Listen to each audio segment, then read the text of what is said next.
to your news, presented by Kelly. Hello, welcome to your news. Here are the big stories. We invited you to join us as we marched for Leeds Pride 2023 and you did not disappoint. Lots of you came to join the parade dressed in rainbow flags and sporting Rothwell's winning t-shirt design featuring a beautiful finger-painted rainbow heart. Over 50,000 people attended the event and crowds gathered and cheered as Aspire paraded through the streets celebrating pride and equality. A huge thank you to those that took part and to those who came to support us and to our hard-working staff who made this happen.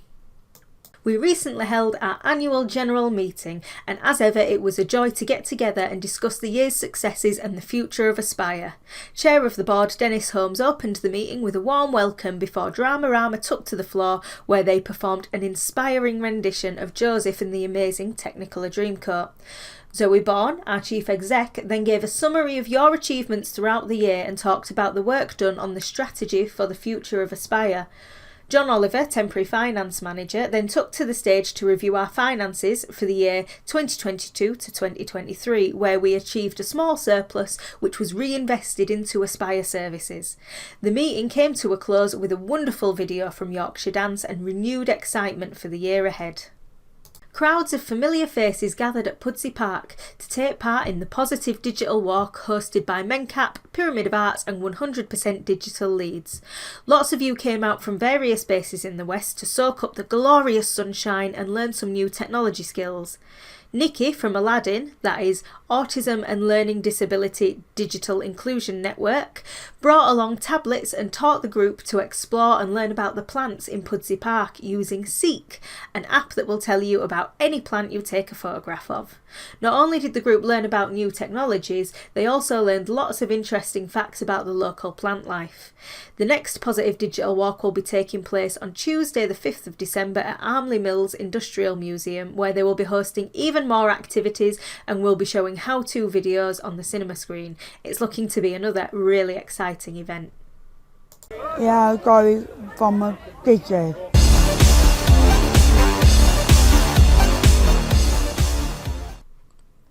Lots of you celebrated a milestone birthday this season.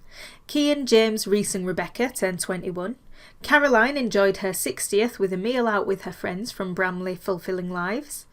Catherine and Edwin celebrated their 75th birthday and Joan turned an impressive 85 years old. Happy birthday to these guys and anyone else who celebrated since our last edition. We are sad to report the deaths of Linda Kenny and Sally Marston. They were both much loved and will be missed by those whose lives they touched. Sadly, we must also announce the passing of Tish Butler, our finance manager. Tish, in her role at Leeds City Council, played a significant role in our spin-out, where she became an integral part of the Aspire family in 2016, and will be missed by all those who knew her. Our deepest condolences go out to their family and friends. We would like to wish Claudius Matty-Wenger and Lynn Johnson all the best for their retirements. Between them, they have been supporting people with learning disabilities in Leeds for 28 years. During the pandemic, Craig, Jake and Laura were using the bubble room at BFL when the team were inspired to revamp. It would take a lot of imagination and all the teamwork they could muster, but the Bramley FLS team have created a dreamy sensory paradise. Minus the lighting, all the sensory decorations and tactile fidgets have been created by the group themselves. They have created boards, butterflies, mobiles, love hearts, fairy tale books and woolly hats. Fiona and the staff team have even crocheted a patchwork blanket using different sized yarns, different shapes and different colours. Emma from the staff team describes the project as a labour of love and the love truly shows. What a fantastic result. As we prepared for Pride, many of you took part in our t-shirt competition. We had the most entries we've ever had for the competition, with a whopping 156 submissions. Judging was a challenge as the standard of work was so high. In fact, the artwork made such an impression that Blades, a popular bar in Leeds, requested copies to frame and hang in the bar for all to see. The owner said he was impressed and touched by the support for Pride. The pictures have been a huge hit with customers who even asked to buy them. Congratulations to our competition winners. In first place, we have Rothwell Fulfilling Lives. In second place, we have Stephen. And in third place, we have Andrew. Well done, everybody. Recently, our friend Chris came to us with a suggestion. What if we put together an Aspire podcast? He was full of ideas and excitement, and after having a steering meeting with the communications team, we had a plan. We could tell you about how excited we are, what interviews we have planned, what events we plan to cover, and what important subjects Chris will be talking about. But we thought it was best for Chris to tell you himself. Here is a small highlight of the first episode of Chris's new podcast, Chris's Chats, which you can watch through aspirecbs.org.uk. A transcript is also available for those with hearing impairments.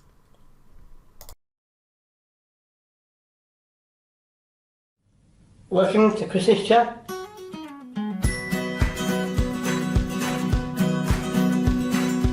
Hello everybody, my name is Chris, and you can call me Cece. And my role in this binary son, almost, I got a catch-up because this summer.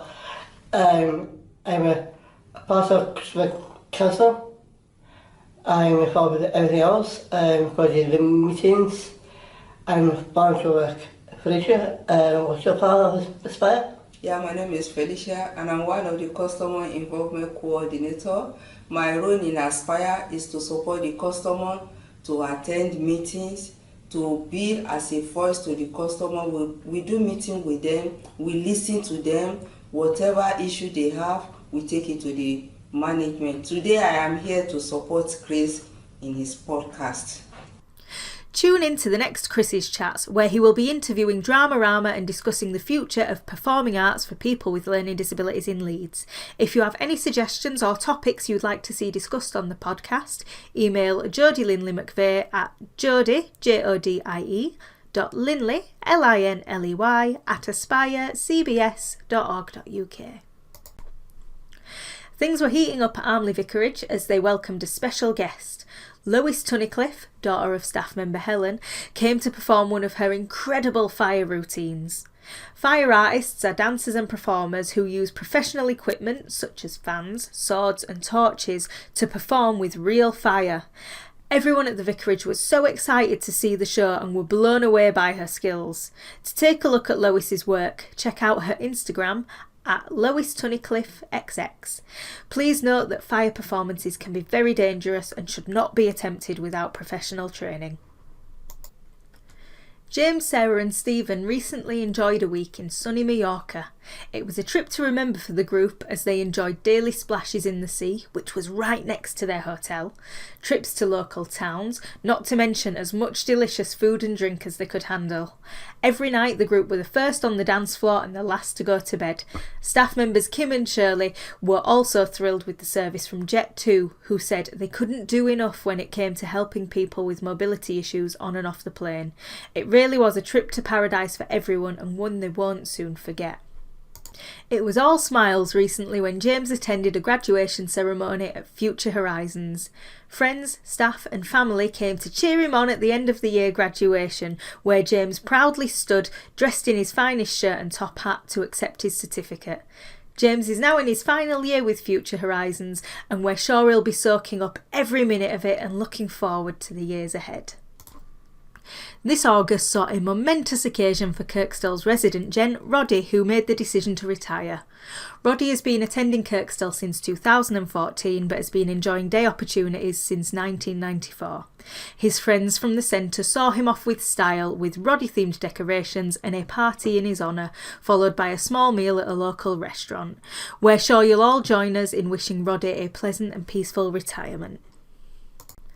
Max had the time of her life recently attending her sister Sophia's and husband Dan's wedding. She got dressed up in her best sparkling dress. Her sister was a beautiful bride and the family had a fantastic day. After a beautiful ceremony, the two families came together and enjoyed fish and chips. The wedding even made the papers with a full-page article in the Jewish Telegraph. Congratulations to the happy couple. It's been a busy few months for everyone, but here's a quick look at what some of our partners have been up to. ArtLink have been giving their all to the remaining sessions before their closure. Naburn and Bramley have been taking trips to Middleton Park where they spent time exploring nature and even made a campfire of art and music. They are currently working on their next performance, which is a play about summer, but you'll have to keep your eyes peeled as they're keeping it a secret for now. Beautiful Octopus Club enlisted the help of Bright Sparks Theatre Arts to perform their popular show Sheets Across the Streets at the Beautiful Octopus Club Festival, which was a week of fun-filled activities from a range of partners. There were lots of familiar faces on stage as the cast performed the show celebrating the past 100 years of Quarry Hill in Leeds. Did you manage to catch the show? Hippie People were back to deliver another round of their 4Ls, Life, Loss, Learning, Legacy project. Some of you joined them to share your stories of the loss of a loved one through conversation and video, and to talk about the experience of grief.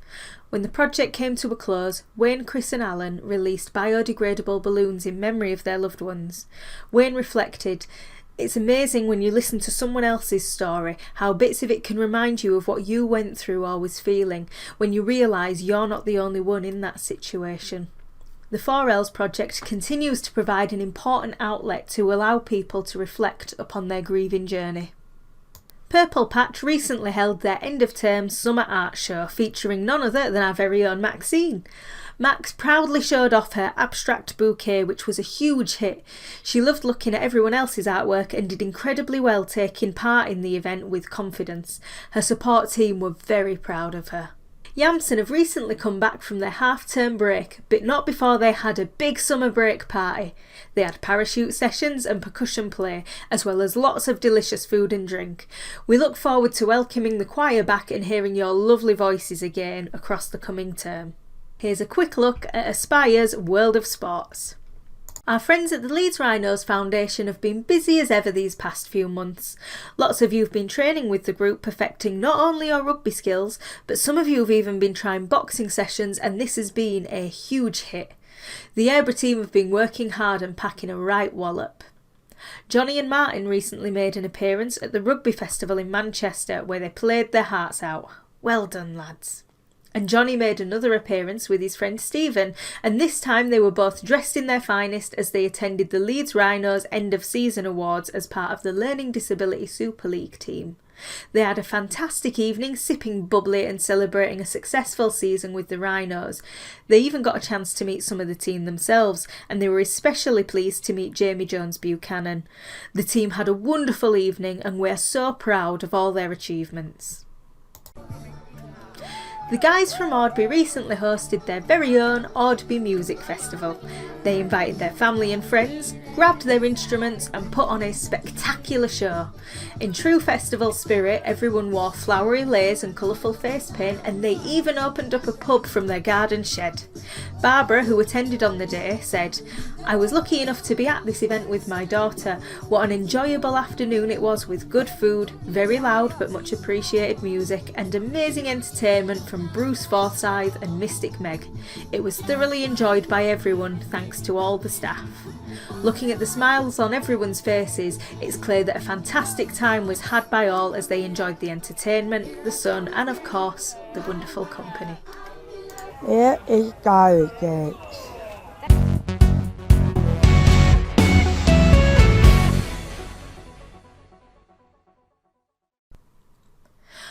On the 2nd of November is our Halloween competitions deadline. If you haven't already done so, please submit your entries via our new Facebook groups or by contacting the customer involvement team before Thursday the 2nd of November.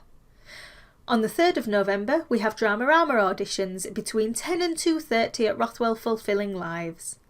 On Monday the 6th, 13th and 27th of November, we have our West Performing Arts Group auditions between 10 and 2:30 at Bramley Fulfilling Lives. Booking is essential for all performing arts auditions, so please contact Becky Barker to book your audition slot now. And on the 11th of December, we have our Christmas card competition presentation. The event is invitation only and will take place between 10:15 and 12 at Hillside. And finally, have you joined our new and improved Facebook groups? Join us at Aspire CBS WNW, Aspire CBS ENE and Aspire CBS SSE, where you'll find the same communities as before, but bigger, safer and more relevant to you. Don't forget to tell us about your good news stories so we can let everybody know about them. Please send them to newsletter@aspirecbs.org.uk. The next edition of Your News will be out in January 2024. Thank you for watching my news.